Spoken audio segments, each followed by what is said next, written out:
মাছ ধরা শেষ। হ্যান্ডসনটা ছিল আসলে বিফোর জুম্বার পর আসলে আমাদের হ্যান্ডসন আজকের জন্য ক্লোজ। তো চলে যাচ্ছি। আজকের মতন মাছ পাওয়া গেছে মাত্র, বেশি না, জাস্ট অনেকগুলো আমরা ছেড়ে দিচ্ছি, ছোটগুলো এই কয়টাই আমরা নিচ্ছি। তো আমরা এখন শুক্রবার নামাজ যাব। তো এইটা প্যাকেটে আমাদের ধরবে, এটা বুদ্ধি সিপ। আসলে এগুলো তো অনেকগুলো সিপ আছে। চলো, তো এগুলো হলো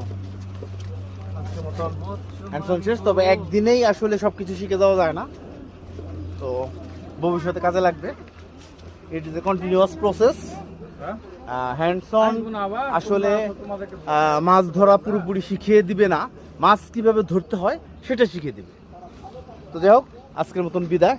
পরবর্তী আবার কোনো এক মাছ ধরা সেশন আপনাদের সাথে দেখা হবে ইনশাল্লাহ। ভালো থাকবেন।